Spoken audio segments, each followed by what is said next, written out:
Episode 26, Crazy Damn Canadians, and we have a very special guest here today, Clarence Boudreau, and welcome to the podcast, sir. You have a new book. I hear The Mountain Callin'. What inspired you to write this? Actually, I got nagged into it by my family. I didn't plan on writing a book when I'm 90 years old, because the memory fool, plays a few tricks on you now and again. But my wife said my memory is so good, I could remember things that never happened. And your wife's name's Olga? Yeah, oh yeah. And she's throughout the book and a lot of great stories. Yeah. Best thing that ever happened to me was meeting her. So where did you grow up? Where were you born? Where did you grow up? In Penny. I never did grow up. I have to correct you on that one because I don't want to ever grow up. That's the worst thing that can happen to a person is to grow up. They become cranky and miserable, and I want to stay funny until I die. That's a and I'm working hard good at goal. it. Mm-hmm. It's my goal. Yeah.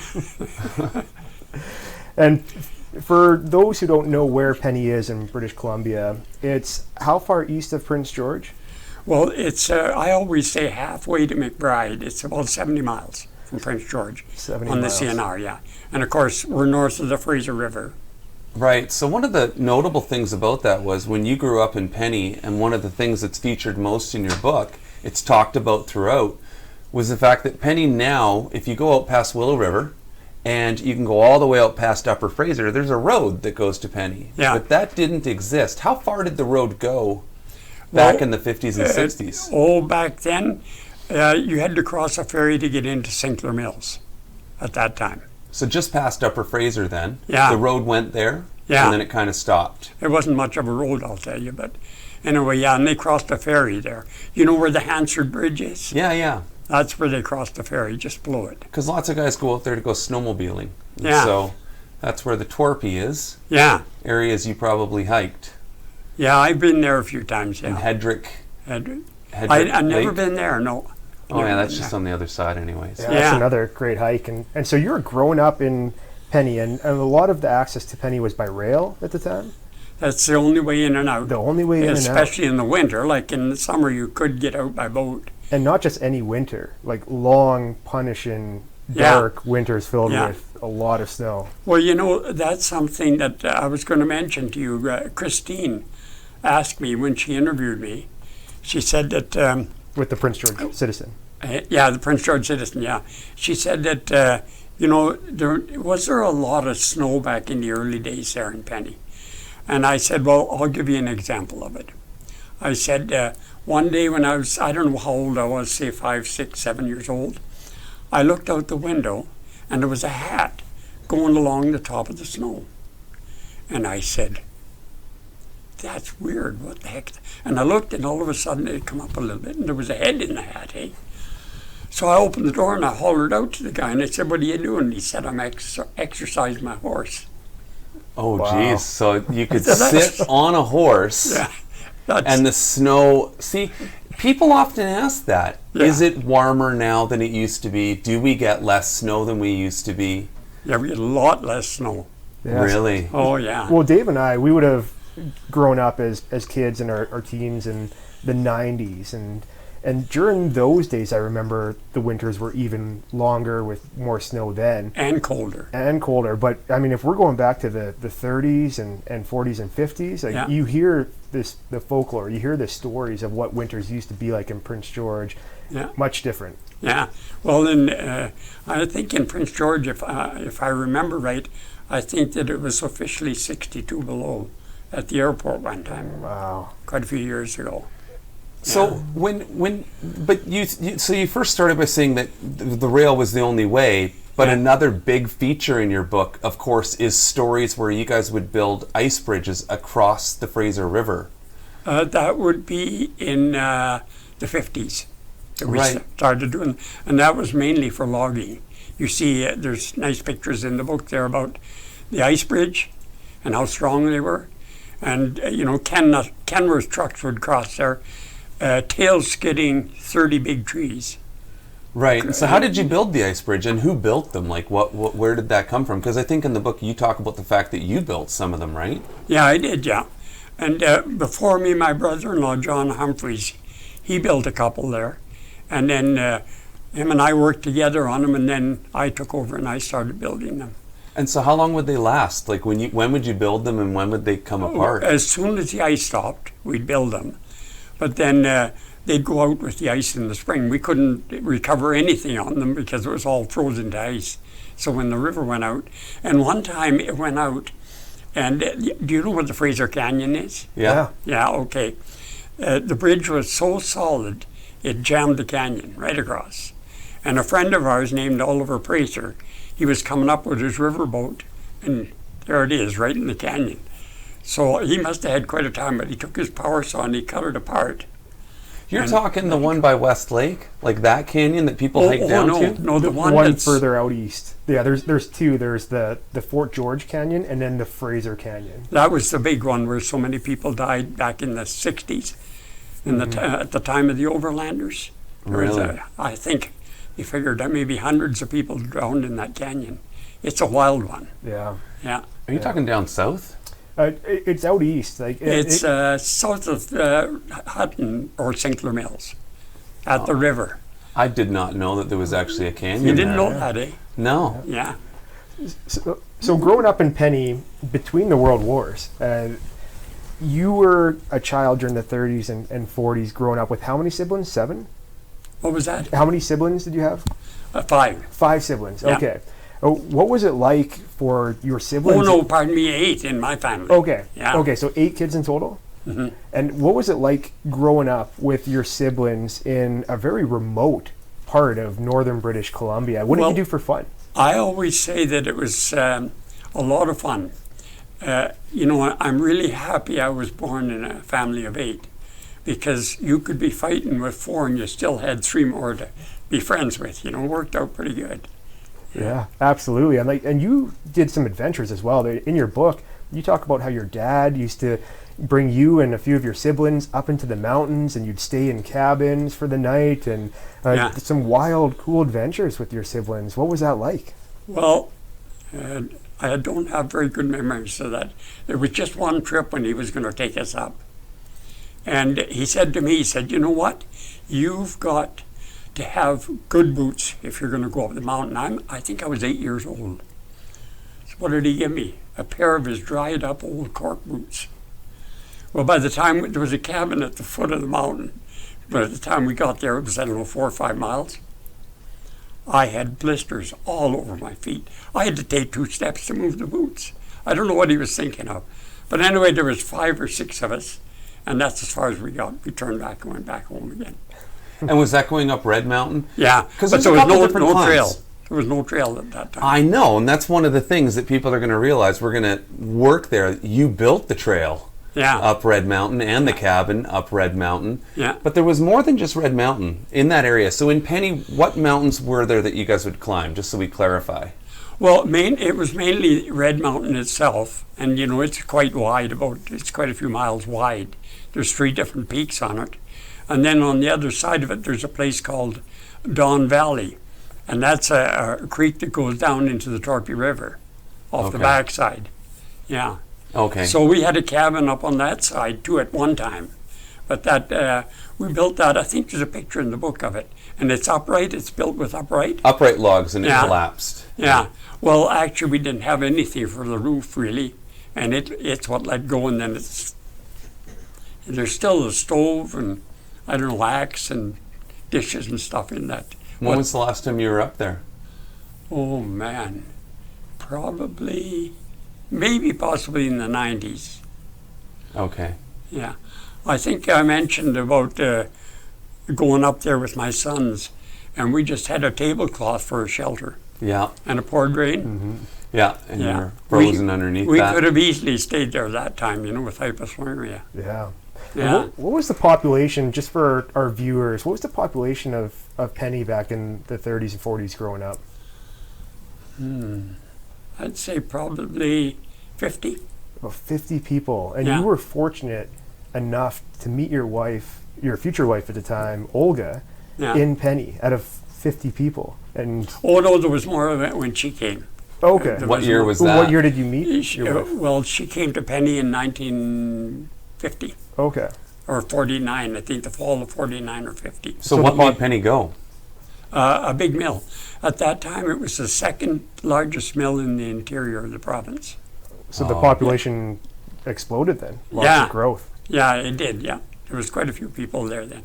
I know at our wedding, there's quite a big community hall in Penny, and it was full. It was packed. And that was sponsored by the mill at the time, the community hall? They helped build it? I think the people of the community built it. The people of the community, okay. Yeah. And there's a really funny story in your book, and I'm hoping that you can talk about it, Clarence, where it has to do with your wife and snakes.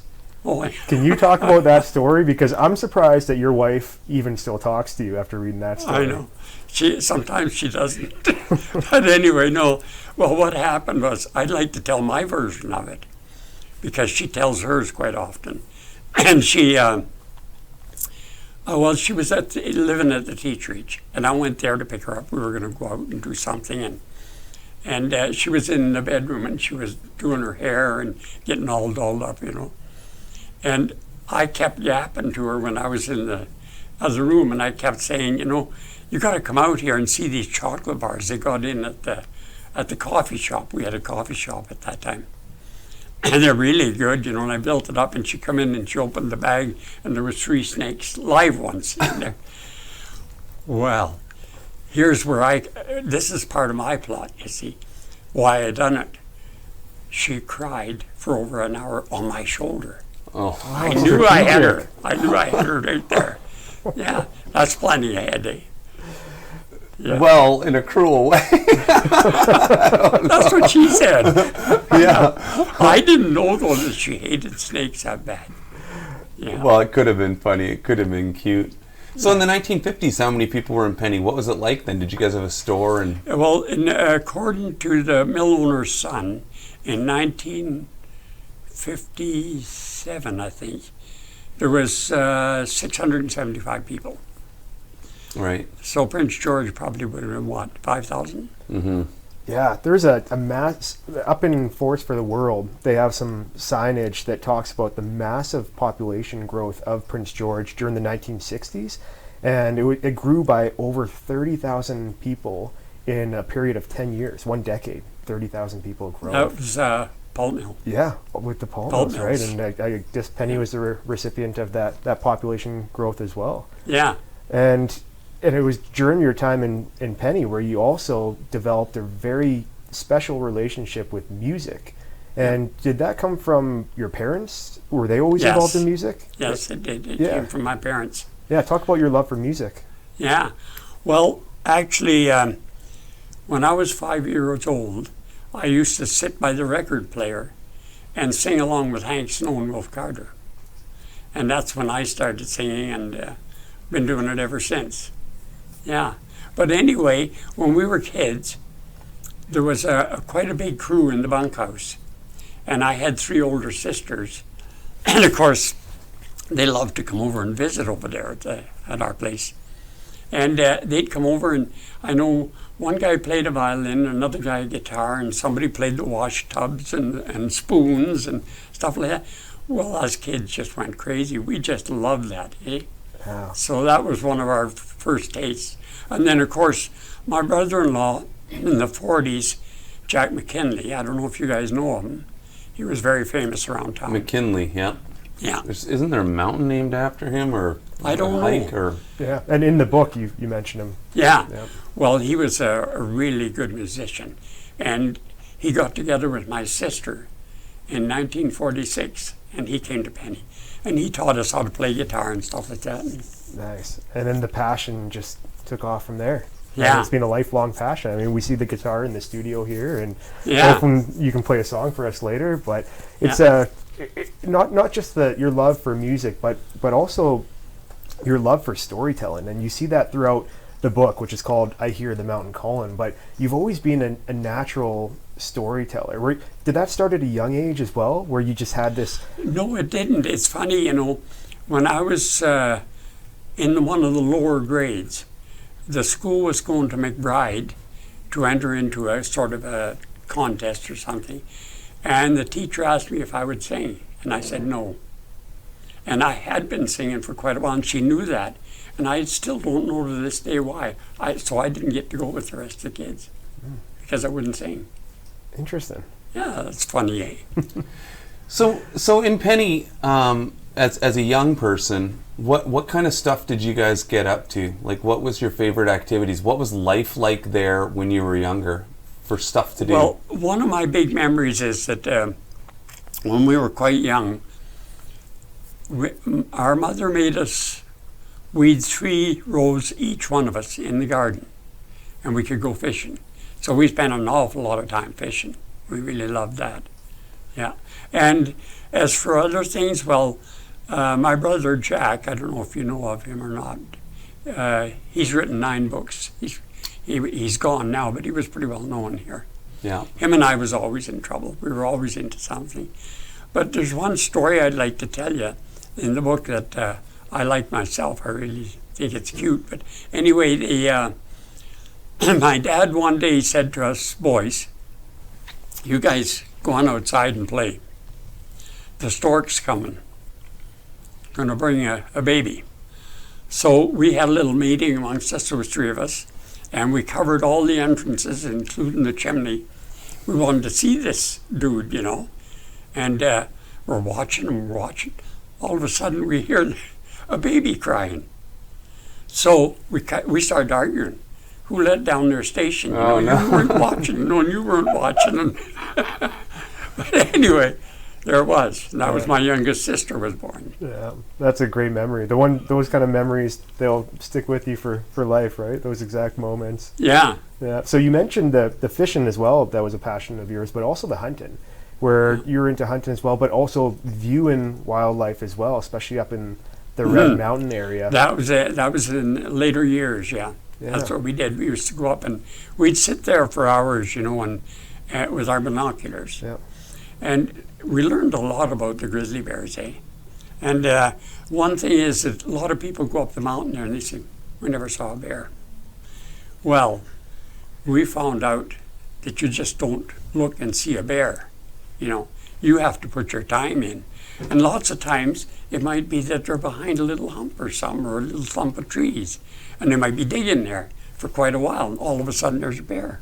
You know, where'd that come from? So that's one of the things we found out about them. And So we used to love watching them. And one time we watched one swimming. Well, not actually swimming. It was a little creek, and it was a pretty big bear. Eh? And it was a hot day, and he laid down on one side in the creek for a while. Then he got up, changed sides, laid down on the other side. It was quite cute. And we've seen them fight, and we've seen lots of them playing. And, yeah. Did you hunt bear when you were younger, you said? Yeah, we did. Yeah. Did you guys eat grizzly too? Like, would you eat a grizzly or? No, we didn't. But we did use the fat. Right. So it was the black bears that you would hunt and eat, or no? You didn't I eat didn't black like bears? them either, but a lot of people did. I didn't like them, no. Yeah. Oh, yes. And you mentioned in the book also that in 1965, that was a very significant year for you because that's the last time that you ever shot a bear. You noticed that the population might have been dwindling, going down, because you weren't seeing them as often. What was significant about that year that made you stop hunting grizzly bears? Okay, what happened was we had a special spot up in the mountain, and there was big rock cliffs across the valley. And around them, we always saw grizzly bears. Well, we went up this one time, and my brother and I, and we were glassing away. No bears. The light bulb come on. I know where they are. They're down hanging on the walls in Penny and different places. So that's when I decided it's time to quit, and it's more fun watching them alive than to see their hide hanging up. But you sure have a lot of stories about close calls with bears, like really close calls. So, but what was notable to me was, in the book throughout it, you talk about the fact that when you saw grizzlies, like, you were just puckered up and scared. Yeah. But you saw black bears that were coming for your food in the tin cans in one notable story in the book, and the bears were outside eating, and you ran out and threw rocks at them and chased them and ate your food looking at the bears, just keeping them away. Well, yeah, and one time that didn't work very well because, well, as you know, we run a fish hatchery there. Yeah. And I had this girl looking after it, and she come down to the house and she said, there's a bear up there and he won't go away. So I went up and I chased him out one end of the hatchery, like, and he went right around and come in the other side. And then we had a chicken house sitting outside there a little ways. And he went around this way and I went around this way. I didn't have my gun or anything. And we met about 12 feet apart. And he wasn't giving up. So I went down to the house and I got my gun and he died of lead poisoning. Right. Yeah. Well, there's nothing else we could do, because they can do an awful pile of damage in a hatchery. But you basically would stand up to black bears and chase them away. Oh, yeah. All the time, and that Yeah. you mentioned that multiple times, Yeah. and have multiple bears there, and you'd chase them away and didn't really care. Yeah. What was the difference between them and a grizzly, though? Like, were people actually getting attacked by grizzlies back then? Oh, yeah. Yeah, there's lots of records of people.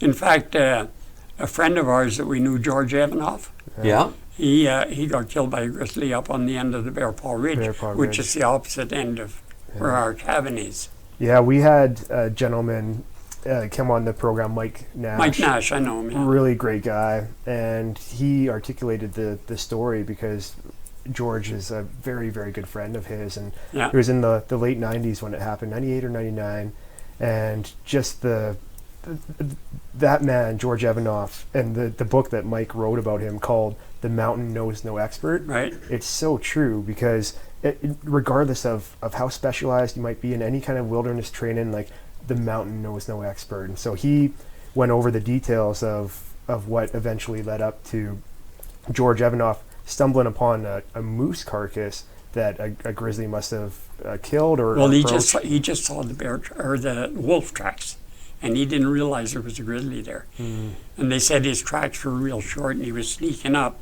and the bear come up behind him and bit him. But I can further that story a little bit. We had a phone in the house for the forestry, and it was one of them ones you could hear everybody speaking over it. Yeah.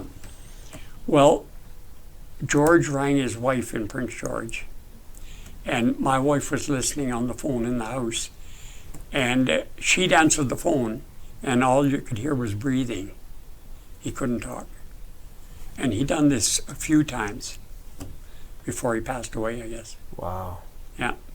That's sad. And I mean, Evanoff Provincial Park, they named Provincial Park where Fang Mountain is after this gentleman, George Evanoff, and he's somewhat of a legend around Prince George in the north just for everything he accomplished. And I think if he were to go, he'd probably choose no other way. Yeah. He passed away in a destination that he absolutely cherished and loved in the mountains on the Bears Paw Ridge. Well, he said he knew he was in the wrong.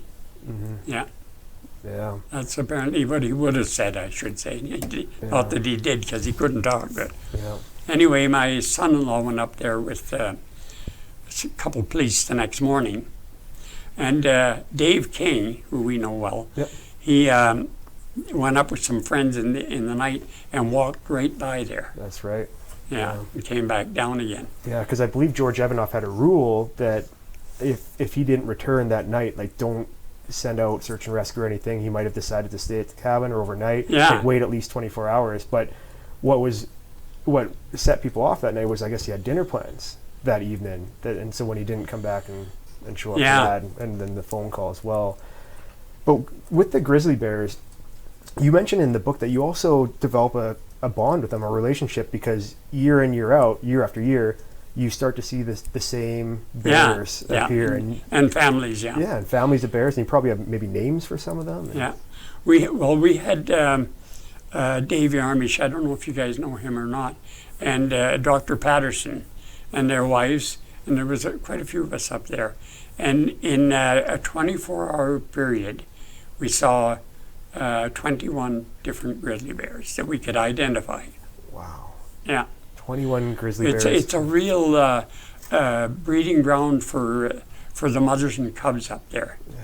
And sometimes we could put the binoculars up and we'd have 8 bears in the binoculars. So tell us a little bit about Red Mountain when you started going up. What was it like? How long would it take you to get up Red Mountain? Because for people who don't know, if you start at the bottom, you've got 6 kilometers to reach the base of the mountain. Yeah. starting from the penny store Yeah. or the rail. And then you got 6 kilometers up. So it's a 12-kilometer hike on the trail that you built.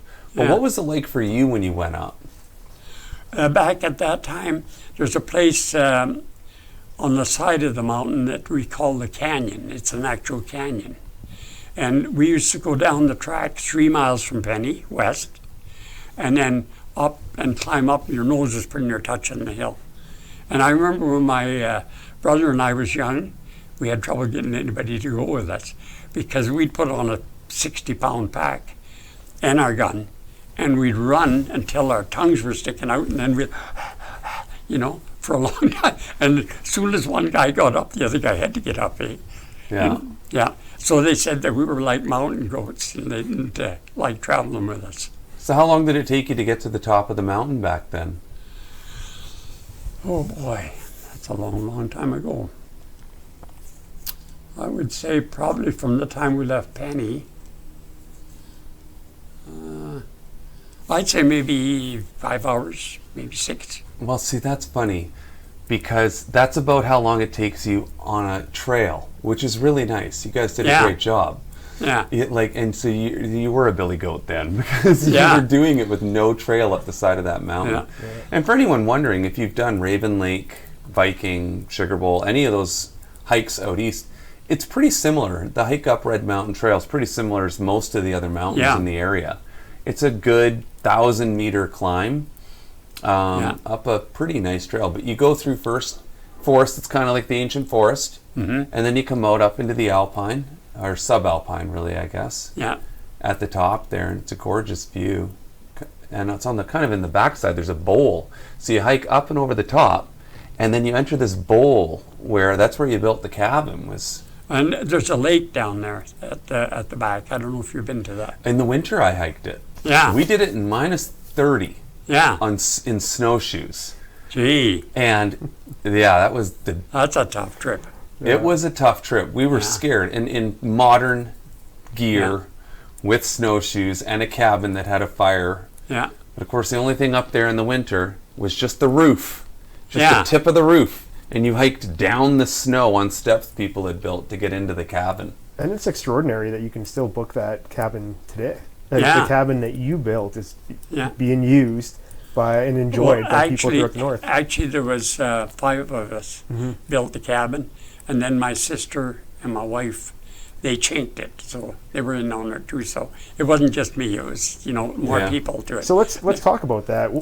Did the idea manifest that you wanted to build a cabin up there and for all to enjoy? It did, and then how long did it take to build the cabin? Was it a 2 or 3 summer project? Did it happen in one period of time? That cabin, let's see now.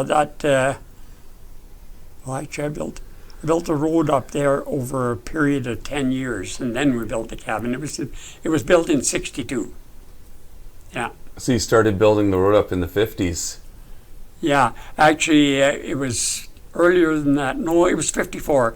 Actually, what we did, we cut a trail up to the first top of the ridge here, back in that time, and then it sat like that for quite a few years. And then I got my cat when we started farming there, and then I started building the road up. And so that cabin is turning 60 years old next year. Yeah. Well, actually, the cabin was rebuilt. So the cabin you originally built was rebuilt not too many years ago. Yeah. I don't know when that would have been. My son-in-law was the main person in that organized it to rebuild that cabin. Yeah. And he's gone now too. Yeah. Well, and they put it up, and it's a beautiful, beautiful location. Yeah. But not one that I'd ever heard of, but absolutely one of my favorite hikes now. Yeah. In northern BC, because you really do go through so many different types of forest on your way up there. And that was your backyard growing up. Yeah. We had a fellow up there from Switzerland. And right when the valley there was all blooming like that and stuff, he said, "This is as pretty as anything I've seen in Switzerland." That was quite a compliment. Yeah. Well, and that's British Columbia for you, right? For people that may have grown up in British Columbia and maybe not have done a lot of traveling around the world or left the province of the country, you almost become desensitized to the beauty. But once you start seeing other places, and start exploring more of northern British Columbia or just the province as a whole, you recognize how lucky we are. Oh, yeah. This is a very, very special place. That's why I never traveled very far. And I didn't have to. And Clarence, you had some very interesting careers growing up as well. And I'm actually just going to name a few of them. So when you were at the age of 15, you started a career as a flunky in the cookhouse, then moved on to work as a horse logger, sawmill worker, bush foreman, rancher, cat skinner, forest warden, road and bridge builder, and you finished your career as a salmon hatchery manager. That's a diverse collection of careers you had. It is, not many people have that variety, do they? That's a lot of different changes. And I think it goes to show the versatility and the various skill sets that you develop, growing up off the land in a lot of ways. Yeah. And, when you don't have an extraordinary amount of resources at your disposal to use, you find ways to get things done. Yeah. And you become valuable in not just one or two, but a large quantity of different things. I have a cute story to tell you. I don't think it's in the book there. It's, the John Howard Society. They have a sort of a halfway place at Kenneth Creek. And they come out to interview me to see if I would like to be the head honcho over there. And so anyway, we started the interview, and I told them, I said, I might be interested in the job. And they said, how's that? And I said, well, one thing, under one condition, you let me carry a 45 6-shooter. And the first guy that drops the F-bomb on me, bang, he's gone. That was the end of the interview. It's funny, I started working at Sun Life in Parkwood Mall, and right next door to me was a fellow named Mike Perm. And Mike was, in his 80s. And he talked about the fact when he started in the insurance game in Prince George, he would come wearing a 6-shooter on his hip, working in insurance, because he was in finance and you had to be able to protect the money. And I was like, are you kidding me? And he wasn't. And now you tell that story. And I'm like, apparently this was a thing. That's funny. There's this very popular musician. Her name's Jewel. She's from Alaska. And she was actually just on the most popular podcast in the world, the Joe Rogan Experience. Mm-hmm. And she was telling a story how when she went to university in Colorado, that she showed up to class with a knife on her belt. Like, everyone in Alaska just walked around with knives, and then all of a sudden she found herself in the principal's office. So very similar story how there's certain things in different cultures and areas where you don't recognize they're not the norm.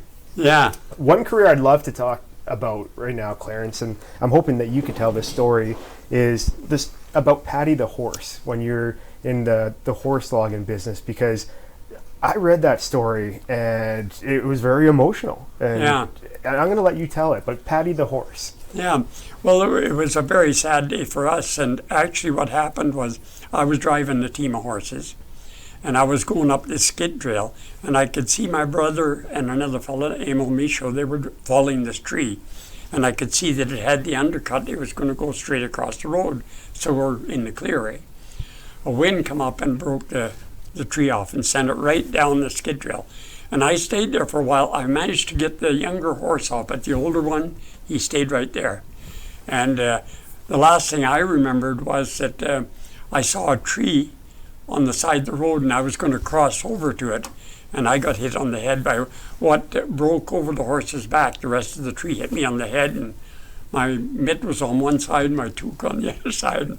But I wasn't out very long. When I hit the cold snow, I come to. But anyway, then the horse just, he was down on his hind end, and he just groaned a bit, and then he fell over, and that was it. And we had between my dad and I, we had driven that horse for years. It was a beautiful animal. Yes, I believe 1,600 pounds. And at the time, it was the company's property. That's right. Just like a company would own an asset today in a machine like an excavator. Like back then, with using a lot of horses for logins, that was company property, right? Yeah. But when you develop a bond with that horse, when you spend so many hours on its back or riding it, and it must have just been incredibly sad to have to witness that, and almost scary afterwards whenever you'd hear a sound, a snap, or a tree coming down. There's almost PTSD after that. It sure was, I was nervous for quite a while after. And you were Yeah. back at work the next day? Yeah, back at work. But pretty jumpy, I'll tell you. Yeah, very traumatic, and to witness Yeah. that. So you were also one of the first people to get a cat out in Penny, eh? Like you bought a big loader or dozer? Actually, there was cats there before that. 1950 was when they first come in. And I got mine in 57. And I bought it when Finning Tractor was on First Avenue here in Prince George. And I bought it, and I think I paid $22,500 for it at that time, brand new. And I got $500 back on the exchange. Our dollar was worth more than the Americans at that time. Yeah, different story now. So how long did it take you to pay that thing off? At $22,000 in the 50s would have been, well, hold on, 100 is 1,100 today on my Andex chart. So that's 10 times more. That's $220,000 Today. equivalent today. Wow. That's what that thing cost you. Well, actually, we paid cash for it. So how did you do that? Well, actually, my wife doesn't really like to talk about that much, but she had an inheritance, and that's how we managed to do that. Yeah. And then you used that thing to develop a business. Like you did a lot of stuff with that. That's one of the things that speaks about the resilience of people back then, which is what struck me. You mentioned that. And I'll agree. If I get a tire stuck in the snow, I pretty much just get out of the truck, call BCA, and write myself off. I'm like, well, I guess I'm waiting for BCA and a tow truck. You have multiple stories where you drove your bulldozer into the river in 4 feet, broke through the ice in 4 feet of water. Yeah. And tell us about that a little bit. I don't want to repeat your story. Well, actually, it was I was building one of the ice bridges, and we had a raft that we were crossing equipment on so they could start logging earlier, but not cross the river until we got the ice bridge. And when the ice formed, we built the ice bridge out onto that raft, and there was about 30 feet left between there and the bank. Well, we tested the water on both sides, on both ends, and it was about 3 inches of water. So I said, well, that's fine. But a good thing I did do, I turned the cat around. And when I backed off, I was just clearing, bang, down I was on the bottom, just like that.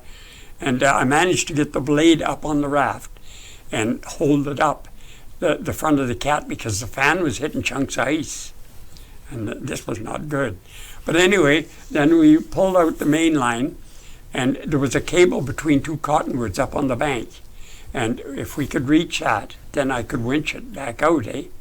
Well, I got it just about there. It was just about ready to hook it on, and it come off the drum of the winch and curled up like a pig's tail, like they do, eh? Yeah. But anyway, we pulled it back, and it was around 0 or below 0. And I was working in the water, like just with my arms up to here, trying to hook that back on. I finally got it hooked on, and we winched it out, eh? And got it back up on dry land. But anyway, it was funny how the moccasin telegraph worked. I was working for Eagle Lake there at that time. They owned Penny. And I got on the phone for some reason, and that's the first thing they mentioned. We hear your cat took a bath today. That's what they said. They knew all about it. I mean, that's a very different world when you are talking about at 0 degrees, crawling into the Fraser to hook a winch up to pull your cat out that you drove off of a raft that you would load equipment on to take across the river in the winter. I don't think, unless you look at the book, I didn't really understand until I looked in the book and saw the picture of 2 boats that you guys had built a ramp across the 2 boats. So 2 aluminum boats, for lack of a better description, just a bigger version of an aluminum boat. And you built a ramp across the top of the 2 of them, and you would drive loaders onto that using the 2 aluminum boats as your floats and take those things across the river. Yeah. I took a hay baler to Longworth, 21 miles down the river, you know. On a float like that? On 2 boats, and the other boat was leaking. So one guy was bailing all the way, you know. But anyway, you know, we never thought of it. Not too smart, eh? I don't know. I just can't believe you would even think to do that. Like, it's so inconceivable. And your resourcefulness is evident throughout the book in multiple stories. And like, I read this book and I felt like a useless human being. Yeah. You know, like what you were able to accomplish, and a lot of times self-taught. A lot of times, and do you see where the world is today, and are you amazed just at the lack of skill sets that people have these days? Like, we're also reliant on just having somebody else take care of a problem, but throughout your book and growing up in Penny, you just got things done yourself. There's no other way. Yeah, well, I guess I was known for that, but I'll give you an example of it. We've got a friend in Germany, a doctor, and he loved coming over to Penny with his family and stuff. And anyway, what was I going to tell you there now? Oh yeah, he said to me one day, he watched me. 1 minute I'm driving one machine or a different machine and this and that, and then I'm welding and, just whole. And he looked at me and he says, do you know what? I could never, ever do that. And I said, you might be surprised. If you had to, maybe you could. Mm-hmm. And so that's what it was. It was just necessity, right? Oh, that's yeah. a perfect answer. Yeah, we couldn't run to Prince George every time we needed something, so we built a lot of things ourselves. You had no other alternatives. Yeah. And I look at that as such a good thing, where it forces you to learn new skill sets and take on other initiatives yourself and not be reliant on others.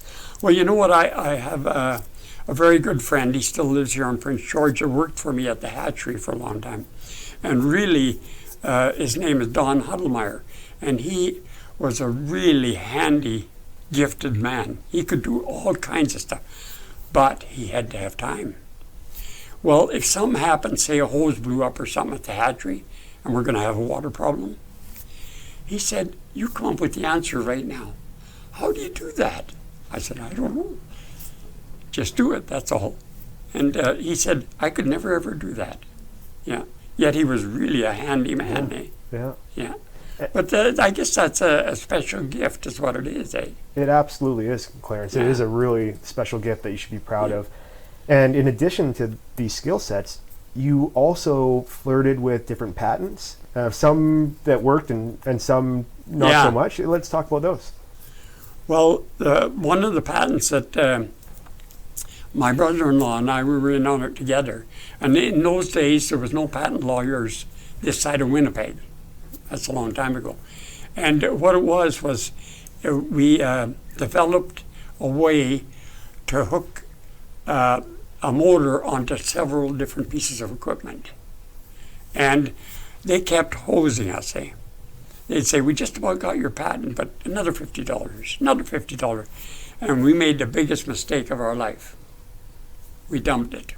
We got fed up with it. That was a bad mistake because we had a letter from Terry Machinery Company saying, if you get this patent, we want to talk to you. I've often thought of that afterwards. Yeah. that could have been a really big deal. That could have taken your life in a whole different direction. Yeah. Well, would you say that would have made any difference? I mean, reading the book, you had a pretty amazing life anyways. Yeah.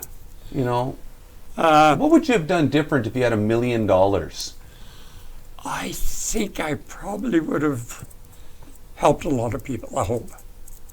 Yeah. But it sounds like you already did. Hey? It sounds like you were already doing that. Oh, helping people, right? But I could do it in a bigger way. For sure. I think a lot of people attribute success to the amount of money that you have in your bank account or the amount of money that you make over a lifetime. And that's not true. Like, success is being able to go through a life like you did, Clarence, and positively influence others in a number of ways, but also be able to follow your passions and learn new things.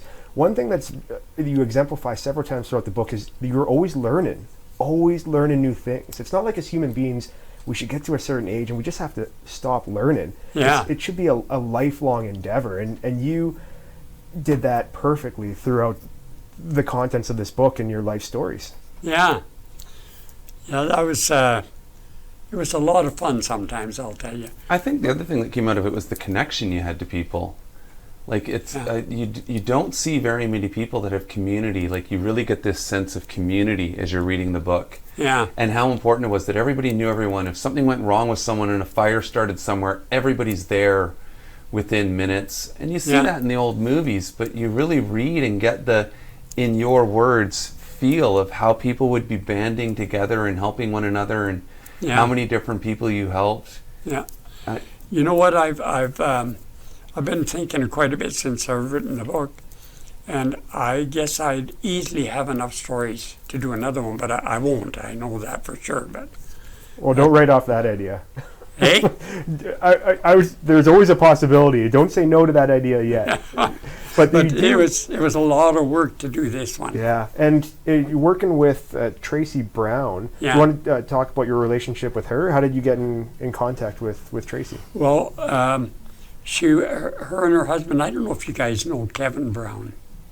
He's well known. He was in the news business for years here, and then he went on his own. And that's her husband.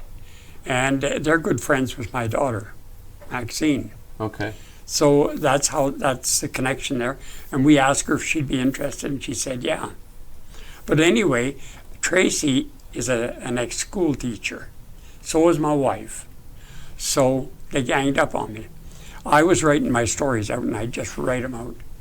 No periods, no commas, no nothing, And they wanted to correct me on that. And I said, why? Why do you want to correct me on that? I said, have you ever heard anybody reading a book and they say, Joe Blow done this, comma, and he should have done that, period, and so on, like that. Nobody reads like that. They just read the writing. So why bother monkey with all that stuff? We had a lot of fun with it, but they won. Yeah. And it turned into a fantastic final product. And throughout the book, you talk about a lot of the relationships that you had with your siblings, with your parents, and special friends. One name that was mentioned is Bob Harkins, and he has quite the story as well in Prince George. Describe your relationship with Bob, and for our listeners who might remember Bob Harkins' comment or the fact that our Prince George Library is named after him, what is Bob's story? Well, Bob, he came, his dad was saw filer in Penny, that's how I met him. He came there with his dad, and he worked in the mill for a while.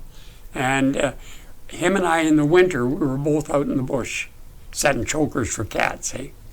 And he come out one day after going home for lunch. I stayed out there and ate my lunch out there. And he told me that my son was born, our oldest child was born, eh? But anyway, Bob and I, we done a lot of hiking together, a lot of partying. And once a year, Bob and Barbara would come out and they'd bring a big lunch, and we'd get in the boat and go up to what we call the mouth of Slim Creek. And he'd set everything up. He'd have a container there, and he'd put a white tablecloth on it. He said, we're cosmopolitan now. And we'd have lunch, and we'd done that every fall. Eh? And so we were really good friends. But I was going to tell you that when Bob won the Citizen of the Year here in Prince, I was invited as, the hidden speaker. There was 8 of us there, and I really had Bob on the hot seat there in that one. But anyway, I told a whole bunch of stories and a lot of comedy, eh? And I was going to say afterwards, what's his name, Campbell, who got to be the premier. Gordon Campbell. Gordon Campbell. He come up and introduced himself, afterwards. But anyway, he was there at that. A lot of people from what you'd call the big shots of the city was there. But anyway, at the end of it, I said to the crowd, I said, well, John Backhouse was the MC. Yeah, he was, in charge of it. And I had run this by him. And I said, do you think that's proper to use this year? He said, we're all grown ups. You play it by ear, do whatever, So anyway, I said that in Penny, everything was getting pretty boring and quiet, So Bob and I, we decided we'd organize a pissing contest. And I waited, and the crowd just went silent. And then I said, my Aunt Bertha won. Oh, no. And there was people thumping the tables, and that was the end of it there. And of course Bob got up and made a speech about it, and he said, my name come up. He was giving everybody a little bit of credit, and he says, what is there that I can say about him? He said, and that was the end of him talking about me, Yeah, except he did say that we were very good friends. And You knew a lot of people. You really get the sense, like you talk about so many different names. Yeah. And how did you like get involved with people from Prince George though? If you were from Penny, like how did that happen? Well, I had a lot of relatives in Prince George. Right. So would you come to town often? Like, was that a pretty common thing for you guys? Not any. Like sometimes it was a year, before we'd come to town, or I'd come to town, or the family would. Yeah. And was now it you like can drive it in an hour. Hey? Now you can drive it in an hour. In an hour, an yeah. hour and a half. Yeah. And you can make it into town. But, Yeah. it would have been a year to go to Penny. That's a wild thought. Yeah. And we used to travel quite a bit on what they called the way freight back then. Do you know what that was? No. Well, they had a locomotive, and they had, I think, a couple of cars, and then they had a coach and a caboose. And that was it. And it run up to McBride. It made 3 trips a week. It went up one day, back the next, and then like that. And one day it didn't run. Well, we'd get on that, and my gosh, that was a trip in itself. I remember one time it was 7 hours to get to Prince George. Why? Well, they stopped every place. If you were standing by the track, they'd stop and see what you wanted. It was really nice. Not like now. Eh? Now, there isn't any service out there from the railroad. None. Yeah, everything's shut down. Yeah. When you would make those trips to Prince George, was it a little intimidating at all? Just considering the population was 50 times the size, but Yeah. did you? Because a lot of people still come to Prince George from smaller communities in the region, and they still they look at PG as the big city, right? And did you feel intimidation at all when you'd arrive? Or? Well, I don't know if I felt it, but I'll tell you what happened. I come in, and being in Penny all the time, when I got into Prince George, I said hi to everybody on the street, and they'd stop and look back, wonder where the devil did that guy come from? I was about 9 years old, I think. Yeah. That's awesome.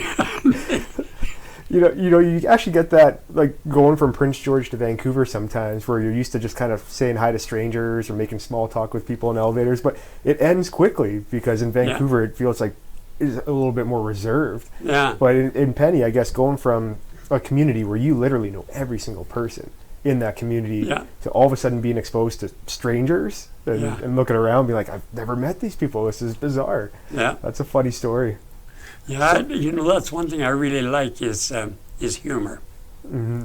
I love that. You brought your guitar. Music was a big part of your life. We talked about that briefly. And so how did you end up playing the guitar, and where were you playing it? Like, what was your band kind of history? Well, my daughter, my son, and I, we played for a lot of parties in Penny over the years. And every Christmas we had the whole town into our house, and we'd go until 3 or 4 o'clock or maybe longer in the morning. And that was in the days, you don't see many parties like that anymore. When I was young and when I was growing up, you went to a dance, you didn't leave till the sun was coming up. Yeah. And that's the way it used to be back in the day. Now people are yawning and getting tired at 10 o'clock, Wimps. Yeah, there's some people, I guess, still party like that, but not very many. You were going to memorialize a song. Should we pull your guitar out, give you an opportunity to... I think we should. Yeah, and you look at all these things that you're so familiar with, Clarence, whether it's the storytelling or being able to live off the land and have those skill sets such as fishing and hunting and being a musician and being a singer. Like, do you feel a lot of these are becoming almost lost arts? Such a variety, I would say, probably, yeah. Yeah, there's probably still some people, I hope, that do it, but yeah. But when you were in Penny, you weren't the only musician. You weren't the only singer. And even you mentioned dancing. Like I've talked to people that have met their partner, whether it's their husband and wife still to today. They said they met them dancing. That was how you meet your partner. Like, we danced well together and fell in love. Like, that was the icebreaker almost, how you danced together. And where do you see dances today? I mean, you've been a DJ for what, 30 years in this community. Well, and this whole trend, like all the community halls that you guys built Yeah, are closing. I know. The Blackburn Community Hall that I'm on the board right now Yeah. is looking for who can take it over. The Hart Community Center just got handed over to the Prestige Treasure Cove Hotel. A lot of them are closing. It's a different era now, right? That's Well, if you talk to the musicians themselves, you know, that's what they say. I mean, there's no place to go and play anymore. yeah. There used to be all kinds of places, you know, like Jack McKinley, my brother-in-law, and my brother Jack, and my sister Evelyn. They had a band together in Prince George, and then a fellow named Max Sexsmith and different fiddlers and stuff. Well, you could play all over the place, you know. You could Yeah. go out along the line and play for dances and stuff. And The Fiddlers, Mike St. Germain, I know him, yeah. I knew him, I should say. yeah. And Brian, too, yeah. They all were part of the old time Fiddlers. Yeah. I had a favorite one myself. His name was Buster Sandy. And some of the fiddlers were really good, but they just stood there. Well, he was all over the place. You know, he was really full of life, and I liked that. And a good fiddler, too, yeah. yeah. So I got to know a lot of the old-time fiddlers through my brother-in-law and through different people. And a lot of them come to Penny Yeah. and come out there to visit, and yeah. And then set up in the hall and Yeah, well, play us a song. sure. Let's hear this. Okay, now, first off, there's one song here that I've written. It's called Mountain Memories. And I would say out of all the songs I've written, it's probably my favorite because it describes my life quite a bit. But before I do that, there's something else I would like to do here. I don't know if you can see that very good there. Can you see the picture there on the guitar? Oh yeah. Andrew can zoom in. Penny Slim. That's what it says. Okay. Yeah. Now, that picture was taken the day after our wedding, 70 years ago. We're at my mom's place, and I'm sitting on the Chesterfield singing to my wife. And I'll just sing a couple short verses of the song for you. Sounds Okay. great. And don't cry, okay? A Promise. good-looking couple too.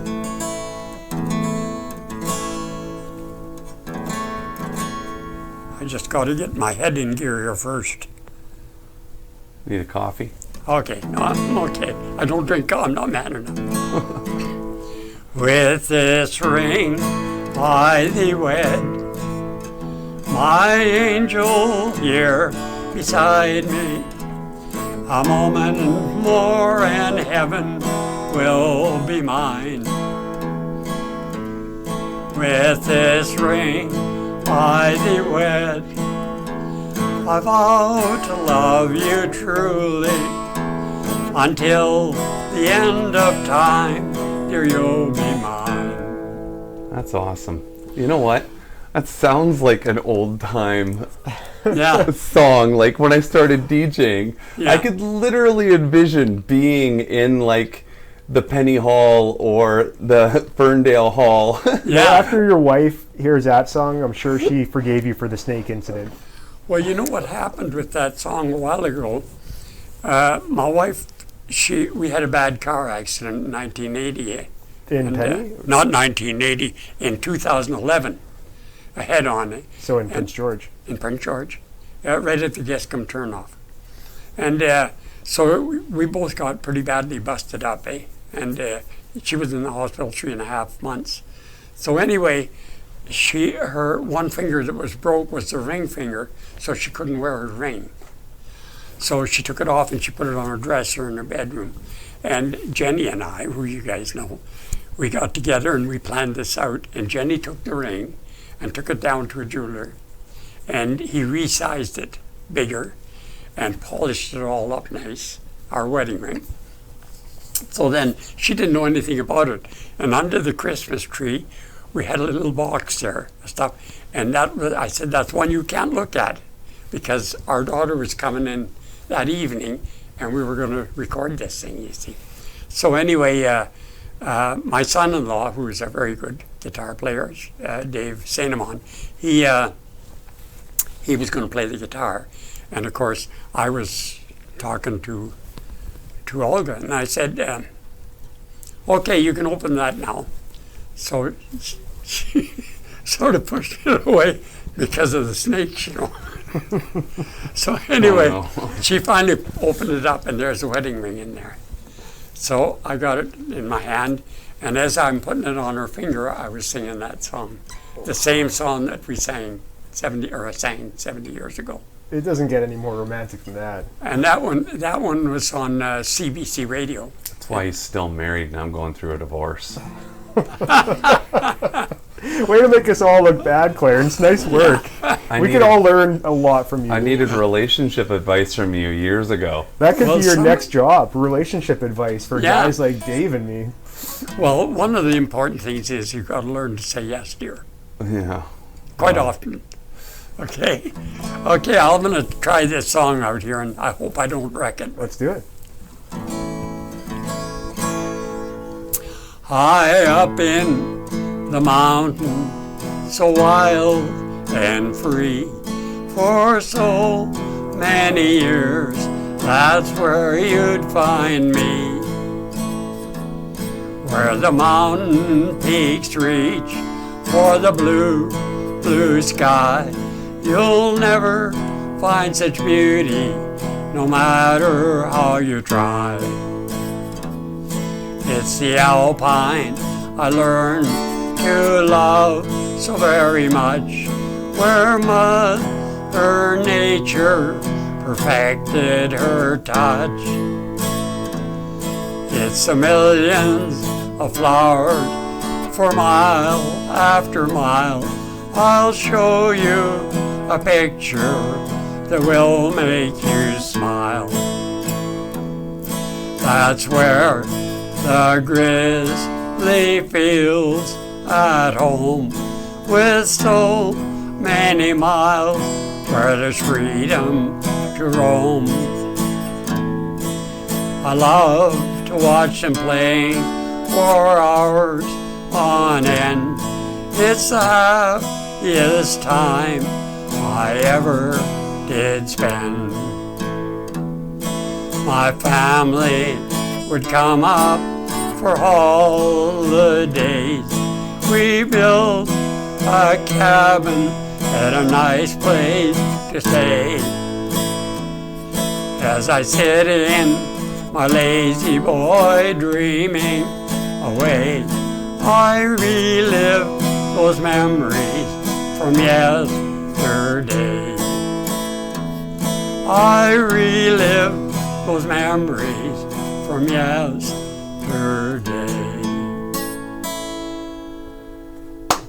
There's only two of us to clap. Do you have those songs? Have you recorded your songs like anywhere for your family? I have a Facebook page. Yeah, and so you put them on there? Yeah. That's I've got good. quite a few on there. I was like, that'll matter. I've written one lately, and I haven't got it out there yet. But anyway, I've got it about who's going to impersonate Penny Slim when he's gone. You know, and it's just a kind of a goofy thing. Eh? Anyway. I think it's great. So, you know, before we wrap up the podcast, a large part of the reason why Dave and I and Andrew really love and enjoy doing these podcasts is, you know, because I hope that people can reflect on them and really it puts a smile on people's face. So, like, you have 4 children, correct? Yeah.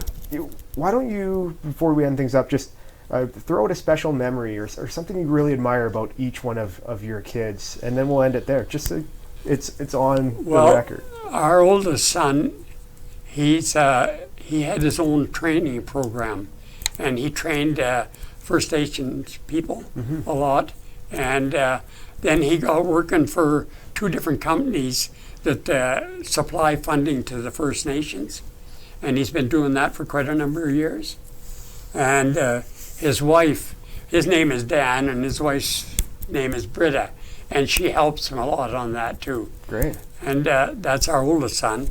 And then the daughter, well, Diane Louise, she used to play and sing with me all the time. We lost her to LS a few years ago. Sorry to hear.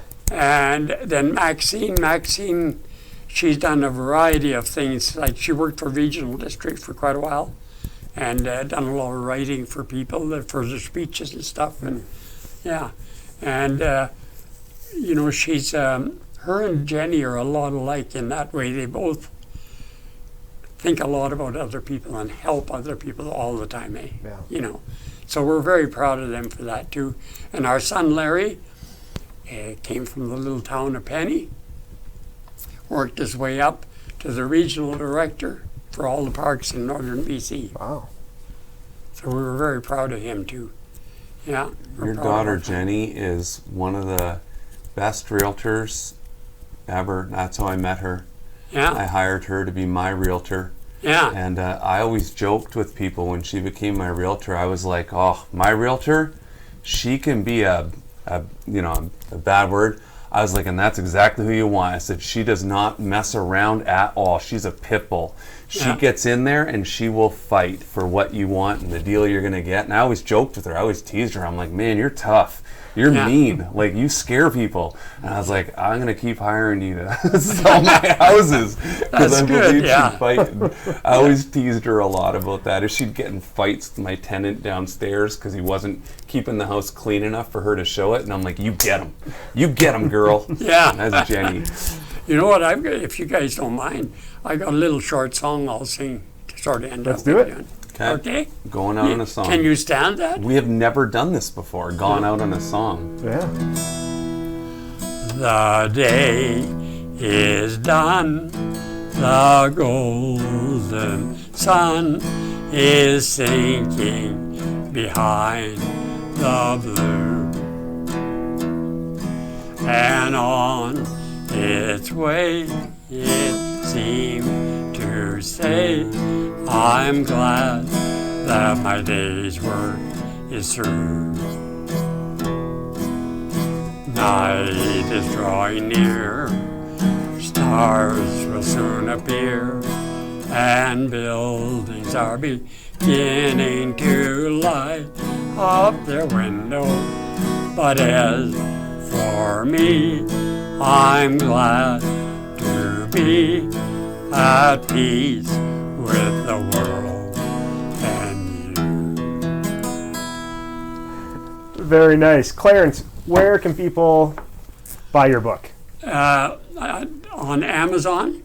They can buy it on Amazon. And also they can buy it at Books and Company in Prince George and Quesnel. And they can buy it at the Railway Museum. Fantastic. And you also have a Facebook page. What is the name of that Facebook page? It's just Clarence Boudreau is the name. Clarence Boudreau on Facebook. Or Penny Slim.